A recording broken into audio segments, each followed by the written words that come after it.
Parce qu'on peut voir son frère, on le détaille et il n'y a rien.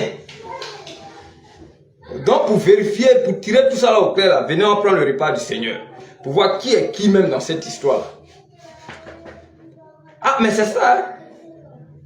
Donc toi dans ta communauté, vous ne prenez pas ça. Posez-vous la question. Êtes-vous de Dieu? C'est là la question. Et comme Paul connaît ces principes-là, il va nous envoyer dans 1 Corinthiens 11 à partir du verset 16. Regardez simplement ce qui est écrit, bien-amis frères et sœurs. 1 Corinthiens 11 à partir du verset 16. Regardez ce qui est écrit. Si quelqu'un se plaît à contester, nous n'avons pas cette habitude, non plus que les églises de Dieu. Il avait déjà fait la prédication sur le voile de la femme, où les dits de Paul ont été très difficiles à saisir, à telle enseigne que les traducteurs tels que version courante d'Arby, tout cela, ils sont rentrés en brousse. C'est seulement que lui second qui a fait l'effort de retransmettre ce que Paul a dit. Et c'est pourquoi beaucoup sont perdus concernant ce fait-là. Je vous ai toujours dit que le voile de la femme, ça ne fait pas allusion à la chevelure. Le voile de la femme ne fait pas allusion à la chevelure. Toute femme qui va prier Dieu ou encore prophétiser sans se voiler, en d'autres termes, en mettant quelque chose sur sa tête, elle est rebelle à Dieu. Je vous le dis, en exposant ma vie. Quand je dis j'expose ma vie, je sais que ce que je dis là, c'est ça. Sinon Dieu me frappe tout à l'heure. Aïe. Ah. Sinon Dieu me frappe tout à l'heure. Je vous ai dit que le voile de la femme ne fait pas allusion à la chevelure. La chevelure là, la chevelure de la femme n'est pas le voile. Sinon, que vous diriez-vous de Genèse 24 à partir du verset 64? Là où la femme d'Isaac devait être présentée à son mari, quand elle venait et qu'elle a vu Isaac posant la question à l'esclave, mais celui-là c'est qui? Quand elle a répondu que c'est mon Seigneur, la Bible dit elle prit son voile et elle mit. De quel voile il s'agit? Puisque vous dites le voile, c'est la chevelure. Ou bien ces cheveux-là qui étaient à terre, la prière l'a mis. C'est que vous êtes dans un monde de zombies. Votre monde là, on ne sait pas, mais c'est un monde de zombies. Ah oui. Le voile ne peut jamais être la chevelure. Donc quand Paul a développé et qu'il sait qu'il y a des récalcitrants, des impolis notoires, des rebelles, il vient et il dit ici au verset 16, si quelqu'un se plaît à contester, nous n'avons pas cette habitude, non plus les églises de Dieu. Nous qui sommes les églises du Seigneur, là, on n'a pas l'habitude de faire ça. Et c'est cette image que nos frères d'à côté, ils ont voulu copier, mais seulement que eux, ils ne font pas la différence entre prier et prophétiser. Leurs femmes se voilent à tout moment. Voilà, c'est ça. Si l'écriture dit qu'elle doit prier, prophétiser, quand elle doit prier ou prophétiser, il faut qu'elle se voile là. Comprenez que ce n'est pas la chevelure. Sinon la chevelure là, c'est de façon constante sur sa tête. Et la chevelure des chevelures des différentes femmes là, ça peut différencier selon que elles ont, selon leur cuir chevelu, selon que la capacité que Dieu leur donnera d'avoir la chevelure nécessaire. C'est vrai, Paul a dit c'est une gloire pour la femme d'avoir de longs cheveux. Mais cependant, toutes les femmes n'ont pas hérité ce sort-là. La preuve, nous avons un artiste sur la scène où sa femme, oh Yako, que Dieu, par sa miséricorde, touche cette dernière-là afin qu'elle retrouve ses cheveux. Voilà. Vous voyez, elle, naturellement, ses cheveux, on dit elle a cancer de tête. Catherine, faut calmer les enfants là. Vous voyez, elle, on dit qu'elle a cancer de quoi, cheveux, un truc comme ça. Naturellement, ça ne pousse pas. Donc, elle est privée de prier. C'est ce que vous voulez nous dire. Ah, non, nous ne pouvons pas croire ces sottises. Nous ne pouvons pas croire à cela. Et prêtez attention à ce que je suis en train de faire. Malgré mes modestes moyens, malgré ma modeste personne, malgré que je ne sais même pas être connu, cela m'importe trop peu. Mais si par ce que je suis en train de faire, la multitude est imprégnée, que Dieu, le nom du Seigneur Jésus-Christ soit glorifié. Donc on ne peut pas dire celle-là qu'elle est privée de prier ou de prophétiser. Donc quand vous dites le voile c'est la chevelure, ça veut dire que quand elle doit prier ou prophétiser, c'est là que ses cheveux doivent pousser. Elle doit avoir de longs cheveux. Elles n'ont pas de longs cheveux. Elles font comment? De longs cheveux. Elles font comment? Elles ne prient pas aussi? Arrêtez ça les gars. À un moment donné, on peut être aveuglé. Mais lorsque la vérité vient,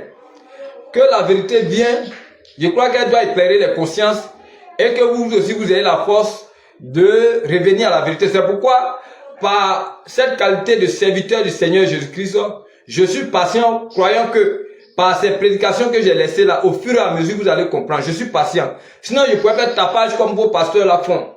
Aller dans les rues, taper par... C'est-à-dire que par des moyens de séduction. Mais l'Écriture a dit d'être modeste. Car à un moment donné, les gens ne supporteront pas la saine doctrine. Ils ne supporteront pas ça parce que ça sera fort pour eux. Ils vont regarder, mais ils vont dire, qui est en train de faire voter les trucs là-bas? C'est qui ça? Vous voyez? Vous voyez? Il y a plein de déviations et dont j'ai fait cas.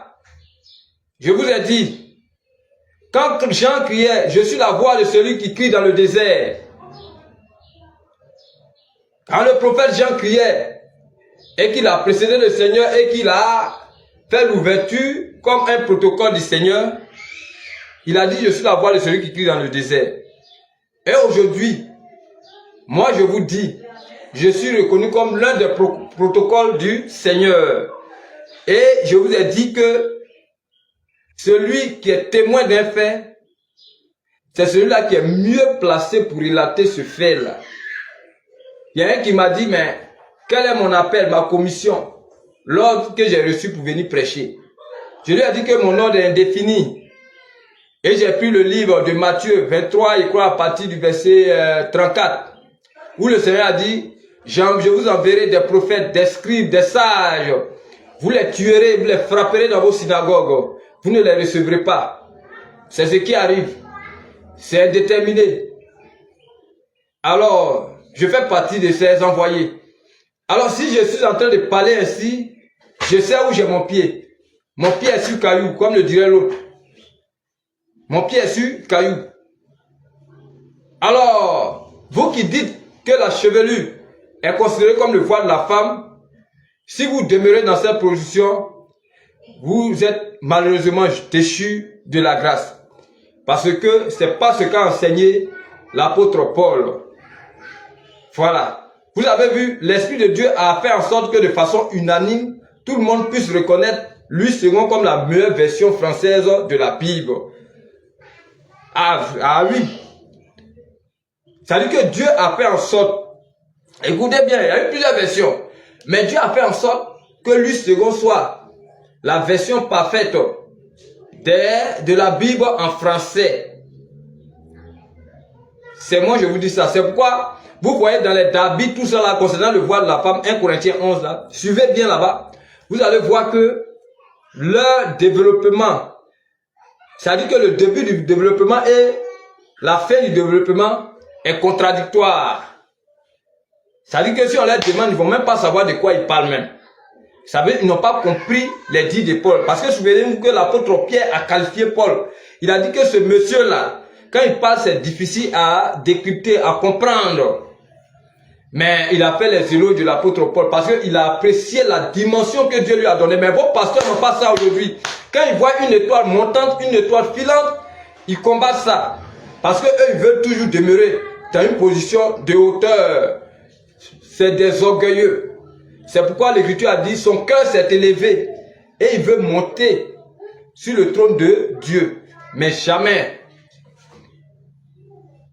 Pourquoi ils le font? À cause de l'argent. Ils n'ont pas la capacité de servir Dieu de façon humble et orgueilleuse. Du moins, excusez-moi, c'est une fuite de langage. Ils n'ont pas la capacité de suivre Dieu de façon sobre et humble. Ils n'ont pas cette capacité. Quand Paul disait aspirer aux choses humbles, cette parole n'est pas fortuite. Elle doit nous servir en tant que chrétiens. Mais aujourd'hui, vos pasteurs ne sont pas humbles. D'après les Ivoiriens, humilité sa mère, c'est ce qu'ils ont comme slogan. C'est ce qu'ils ont comme slogan. À peine même, ils se plaignent des réalités du peuple de Dieu, comme les apôtres le faisaient, en mettant en place un système qui s'occupe des finances, tels que les diacres. C'est-à-dire que les apôtres même ne regardent même pas dans leur assiette, mais seulement qu'ils donnent conseil aux diacres d'être purs. C'est pourquoi on prenait des gens excellents, des gens conscients, des gens qui étaient purs en esprit pour jouer ce rôle-là. Par exemple, on sait que sur la crainte de Dieu, il ne peut pas s'amuser avec l'argent de Dieu. Et les apôtres n'avaient pas un pourcentage dedans. Figurez-vous bien, hein, les apôtres n'avaient pas un pourcentage dedans. C'est-à-dire que ce que la caisse dont les diacres s'occupent là, les apôtres n'avaient pas un pourcentage pour dire que ça leur revient notamment. La Bible dit tout ce que les gens donnaient là, on partageait ça à l'assemblée. On peut, bon, quand on dit on partageait à l'assemblée, les apôtres aussi sont dedans. Mais dit que de façon fixe, il y a un pourcentage là, c'est faux. Ça veut dire que si il y a de l'argent dans la caisse, c'est un tenant, ça ne veut pas dire que l'apôtre a un pourcentage. Mais s'il a besoin de quelque chose, il est notoire qu'il puisse demander qu'on puisse lui donner aussi, pour qu'il puisse subvenir à ses besoins. C'est ce qui est juste. Mais la Bible dit on prenait cet argent-là et on distribuait à toute l'assemblée selon le besoin de chacun. Est-ce que vous voyez ce schéma? Et Paul va plus loin que j'ai dépouillé d'autres églises pour soutenir d'autres églises. Mais vos pasteurs là, si ce n'est pas moi, ça dit que la portion de l'écriture qui dit qu'il y a plus de bonheur à donner qu'à recevoir là, ils ont parlé ça du réveil de la mer. Et là, c'est moi, tout est moi, c'est moi. J'ai un droit de regard partout. Je dois. Ça dit qu'il maîtrise toutes les. Ça dit qu'il doit avoir la main sur tout.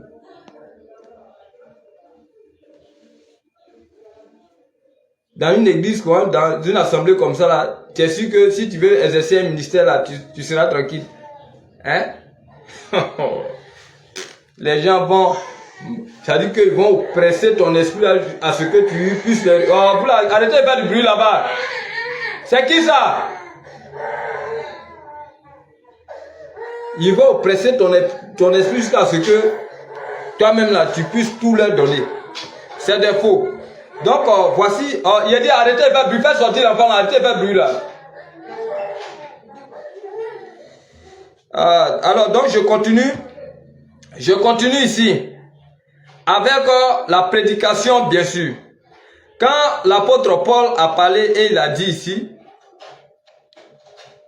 au verset 16, si quelqu'un se plaît à contester, nous n'avons pas l'habitude, non plus les églises de Dieu. Il revient, bien sûr, au verset 17, en disant, en donnant cet avertissement, c'est que ce que je ne loue point, c'est que vous vous assemblez non pour devenir meilleurs, mais pour devenir pires. Voilà. Au temps apostolique, ça dit que la version du christianisme que nous sommes en train de voir sur le présent là, était en train d'être dessinée. Ça dit que les sectes ont commencé à se former dans l'église. Les sectes, vous voyez, les sectes ont commencé à se former dans l'église. C'est pourquoi Paul dit ici, en donnant cet avertissement, ce que je ne loue point, c'est que vous l'assemblez non pour devenir meilleur, mais pour devenir pire. Pourquoi l'apôtre Paul dit ça? Écoutez bien son développement. Et d'abord, j'apprends que lorsque vous vous réunissez en assemblée, il y a parmi vous des divisions. Voilà. Quand j'ai pris le thème, regardez bien le repas du Seigneur, facteur d'union. Quand Paul va remarquer cela, il va commencer à parler, vous allez voir ce que Paul va dire. Il dit, il a remarqué qu'il y a des divisions parmi eux. Au lieu d'être d'aller à la perfection. Eux, au contraire, c'est autre chose ils font. Et Paul continue, dit, il y a parmi vous des divisions. Et je le crois en partie. Comme c'est un prophète de Dieu, c'est un apôtre, il avait déjà le plan de Dieu préétabli dans son esprit. Il voyait les choses venir. Donc, regardez ce qu'il dit. Car il faut qu'il y ait aussi des sectes parmi vous. C'est des sectes là que vous voyez. Quand celui-là dit je suis de Baptiste, c'est un sectaire. Quand celui-là dit je suis de Emza, c'est un sectaire. Quand celui-là dit je suis de Assemblée de Dieu, c'est un sectaire. Puis, quand celui-là même dit je suis des catholiques, c'est un sectaire. Quand celui-là dit que je suis de tel ou tel bord, c'est un sectaire. Sinon, en réalité, il n'y a qu'un seul corps de Christ. C'est pourquoi tout chrétien, quelle que soit sa position dans le monde entier, doit être considéré comme un frère. Et qu'est-ce qu'il faut faire? Il faut lui apprendre s'il y a des choses qui lui manquent. Si toi, tu as de la connaissance, il faut lui apporter ça, afin que son sang ne retombe pas sur toi. C'est pourquoi tous ceux qui font les sorties et qui me lancent les défis là, parce qu'il y a des gens qui disent qu'il y a longtemps ils sortent, mais il y a longtemps aussi les ténèbres étaient là, avant que la lumière n'apparaisse. Il y a longtemps nous on sort, il y a longtemps nous on est dans la rue, c'est maintenant toi tu viens. Mais ça a été toujours comme ça. Les ténèbres ont toujours précédé la lumière. Ça a été toujours comme ça. Donc c'est pourquoi je dis, malgré ces exhortations multiples que je mène, et malgré aussi leur position restreint qu'ils ont pris là, ça dit qu'en faisant semblant d'ignorer, parce qu'ils font semblant d'ignorer ce que je suis en train de faire là, mais en réalité, ils se cachent pour suivre. En réalité, ils se cachent parce qu'ils apprennent des choses dedans. Mais comme déjà, ils sont déjà très avancés dans le mensonge, c'est difficile pour eux de faire demi-tour. Mais il faut être de Dieu pour accepter les choses de Dieu. C'est pas grave, si tu t'es trompé là, un homme se trompe. Même moi-même, si je me trompe, et que Dieu envoie quelqu'un qui a une dimension plus perfectionnée que moi, si il est en train de parler, qu'il voit que ce qu'il dit là, il me rallie. Est-ce qu'il y a gros dos dans ça là? À un moment donné, laissez vos orgueils là de côté et reconnaissez que vous êtes trompé. Et puis revenez à la vérité. Oh, c'est pas, de toute façon, c'est pas moi qui suis établi juge sur vous. C'est pas moi. Le Seigneur même a dit, c'est pas lui qui est établi juge sur vous. Mais il a dit, c'est sa parole qu'il a laissée. En d'autres termes, c'est lui, mais c'est par humilité qu'il dit, ce n'est pas lui qui vous juge, mais c'est la parole qu'il a laissée. Allez, ouais. Quand le Seigneur, on dit fils de Dieu, c'est une position d'humilité que le Seigneur occupe. Tout ça, les gens ne comprennent pas. Quand l'Écriture remplace Dieu par fils de Dieu, c'est une source d'humilité. C'est-à-dire le Seigneur, il s'est dépouillé de sa gloire pour se rabaisser à votre niveau, pour vous faire comprendre les choses. Mais c'est difficile. Comme je le dis, c'est pas moi qui vous juge. Et comme le Seigneur l'a dit, ce n'est pas moi qui vous juge aussi, mais c'est la parole que j'ai laissée là. C'est elle qui vous jugera au dernier jour. Donc, à un moment donné, si vous êtes trompé, il est notoire que tu fasses demi-tour et tu dis, ah, les frères, tu te confesses. La Bible a été claire. Celui qui avoue ses transgressions et qui les délaisse obtient miséricorde. Où est le problème, les gars? Quel est cet orgueil que vos prédicateurs ont en se faisant taper la patrie, c'est moi, c'est moi. C'est des conneries. Même l'apôtre Pierre, grand apôtre fut-il, la Bible dit que Paul, qui est venu plus tard, l'a repris dans Galates. Il a repris. Mais voilà Pierre, qui malgré qu'il a été repris par Paul, la Bible dit qu'il a fait les éloges de Pierre, et ouais, de Paul du moins. Pierre a fait les éloges de Paul, où il disait que c'est nos bien-aimés frères, et Paul, vraiment, ces dits sont difficiles à comprendre, que si vous ne faites pas attention, vous serez dans le vent pour ce qu'il dit là. Si vous n'êtes pas animé du Saint-Esprit, c'est une manière de faire des éloges. Parce qu'il veut dire que Paul a reçu une grande dimension que lui.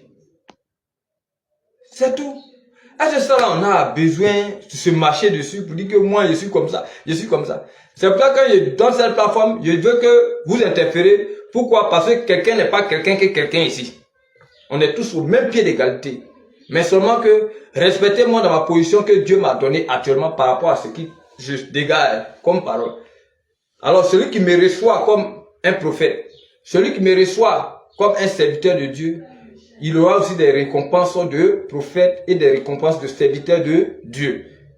Mais qui aura cette force? Comme l'Écriture a posé la question. Qui aurait cru? Car il a poussé au milieu d'eux comme une plante déchessée. Ainsi je pousse au milieu de vous comme une plante desséchée. Vous n'avez rien à plaire. C'est pourquoi quand quelqu'un, quand il circule, quand il regarde le direct, on voit une vue. Il dit, oh, lui, elle dit quoi même? Et puis il circule. Ah bon?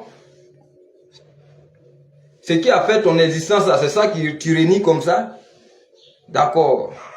Moi, je ne fais que vous exhorter afin que votre sang ne retombe pas sur moi. Mais je secoue ma tête, mes vêtements, contre ceux qui vont refouler tout ce que je dis là, afin que les sang retombe sur les têtes. Ah oui. Qu'ai-je pas fait?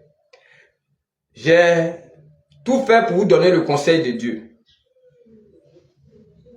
Mais vous m'avez méprisé. Mais je continuerai dans cette lancée jusqu'à ce que le Seigneur me rappelle auprès de lui. Ne regardez pas ce langage tortueux. Ne regardez pas cet aspect que je dégage. Mais au contraire, regardez la vie. Ainsi a été les serviteurs de Dieu. Regardez le grand Moïse. La Bible dit qu'il avait des difficultés à parler. Mais cependant, c'est lui qui détenait la chose. Ainsi je suis. Vous aimez la séduction. Mais je continuerai. Alors continuons sur notre prédication intitulée Le repas du Seigneur, facteur d'union. Alors, comme Paul les exhortait, il dit, j'apprends que lorsque vous vous réunissez en assemblée, il y a parmi vous des divisions. Et je le crois en partie, car il faut qu'il y ait des sectes, il faut qu'il y ait aussi des sectes parmi vous, afin que ceux qui sont approuvés soient reconnus tels au milieu de vous. Effectivement, c'est ça nous voyons là. Comme le Seigneur a dit, ils vont vous rejeter des synagogues. Ils vont vous rejeter du milieu d'eux. Mais je vous dis ces choses-là, afin qu'elles ne soient pas pour vous une occasion de chute. À toi, tu m'écoutes. Si tu as manifesté quelques désirs peut-être qui ont été poussés par le Saint-Esprit, mais tu n'as pas su, et qu'ils t'ont repoussé de l'assemblée, que cela ne soit pas une occasion de chute pour toi. Mais que cela soit pour toi une force pour porter le flambeau du christianisme en te faisant conduire par le Saint-Esprit à la perfection. En t'abstenant de l'impudicité, en t'abstenant des viandes étouffées, des animaux étouffés et des viandes sacrifiées aux idoles. C'est la seule charge que le Saint-Esprit nous impose. À part ces charges-là, il n'y a rien. L'incirconcision et l'incirconcision ne sont rien dans l'œuvre de Christ. Alors tous ceux qui vont vous mettre ce jour-là, balayez ça du revers de la main et continuez votre marche christique en croyant au Seigneur, en faisant les choses de façon juste, selon la doctrine de Christ. Donc voici, et je continue, car il faut qu'il y ait aussi des sectes parmi vous, afin que ceux qui sont approuvés soient reconnus comme tels. Vous voyez, parce que c'est des sectes que vous voyez implantés partout. Quand il dit c'est de snap, si vous venez et qu'on fait l'œuvre, si Dieu permet que certains croient et qu'ils s'agrippent à ce que je suis en train de faire là, si nous sommes à Guiglo, c'est l'église du Seigneur à Guiglo. Si nous sommes à Abidjan, l'église du Seigneur à Abidjan. Si nous sommes à terre, c'est l'église du Seigneur à terre. Mais aucune dénomination ne doit exister en Christ. Parce que c'est l'église de Christ. Vous voyez? Et c'est ce que les gens font. Donc c'est ces sectes-là que vous voyez là. Et ils ont à peu près les mêmes feuilles de route. Seulement que c'est la démarche qui change. Au fond, c'est Satan qui a l'œuvre, mais la manière de En tout cas, leur manière comment on appelle, d'opérer, qui change. On voit, ils s'attaquent entre eux, mais c'est les mêmes. C'est la bête, c'est la même bête qui change de forme. C'est ça. C'est la même bête qui change de forme. Sinon, en réalité, il n'y a rien. Il n'y a rien, c'est vide. Il n'y a pas de vie là-bas. Voilà. Donc, ceux qui seront approuvés là, soient reconnus comme tels au milieu de vous. Parce que vous allez les chasser. Et le Christ continue. Lors donc que vous vous réunissez, ce n'est pas pour manger le repas du Seigneur. Voilà ce que l'apôtre Paul les reprochait. Et c'est ce qu'il tente de vous reprocher depuis. Je dis, mais est-ce que vous prenez le repas du Seigneur? Je vous pose la question, est-ce que vous prenez? Est-ce que vous prenez? Est-ce que vous prenez? Parce que je vois que le peuple de Dieu est en danger. Vous ne prenez pas. Mais quand ils se réunissent, c'est pour leur vendre. Et l'apôtre Paul va le dire. Car quand on se met à table, chacun commence à prendre son propre repas, l'un a faim, tandis que l'autre est ivre. Voilà ce qui se passe. Les apôtres là, quand ils étaient aux affaires, la Bible dit que tout ce qu'ils gagnaient là, on donnait à chacun selon le besoin de chacun. Mais l'image qui est, ça dit que la représentation d'aujourd'hui c'est quoi? Vos gars là, ils sont rassasiés, ils sont ivres et ils s'en foutent de vous. Vous avez faim, c'est pas leur problème. Lui il est venu dans sa voiture, vous dites oh, c'est fini. Quand lui a fini, il lance les charges là. Quand il finit de vous bourrer par les mensonges, il prend vos 10 000 offrandes, il monte dans sa voiture, paf, il est parti. Voilà ce qui est. Et c'est pourquoi Paul dit ces choses-là. Lors donc que vous vous réunissez, ce n'est pas pour manger le repas du Seigneur, car on se met à table. Quand on se met à table, chacun commence par prendre son propre repas. L'un a faim, tandis que l'autre est ivre. N'avez-vous pas des maisons pour y manger ou pour y boire? C'est-à-dire que tellement ils n'ont pas peur de Dieu. L'apôtre Paul leur pose la question. Vous n'avez pas des maisons pour faire ces choses-là. C'est dans l'église que vous avez venu faire ça. Dans l'église de Dieu. Tu peux mettre ta maman, mais pas dans l'église de Dieu. Tu fais ça là, tu es maudit. Ah oui, tu es maudit. Ton argent va périr avec toi. Tes biens vont périr avec toi. Oui. Et l'écriture continue au verset 22. N'avez-vous pas des maisons pour y manger, pour y boire? Ou méprisez-vous l'église de Dieu? Et faites-vous honte à ceux qui n'ont rien? Effectivement, ils font honte à ceux qui n'ont rien. Mais c'est vous qui êtes victime. Le pauvre, il se dit, oh, je suis venu chercher Jésus. Même il a son petit argent là, encore on leur blague à faire des 10 000 francs. Il vient, il donne. Il se dit, il est en train de servir Dieu comme ça. Mais vous êtes en train de travailler en vain. Rien de Dieu ne paraît dans tout cela. Maintenant, à toi qui le fais avec amour, je prie le Seigneur. Parce que tu peux être dans l'ignorance, mais agir de façon avec amour, croyant que tu es en train de servir Dieu.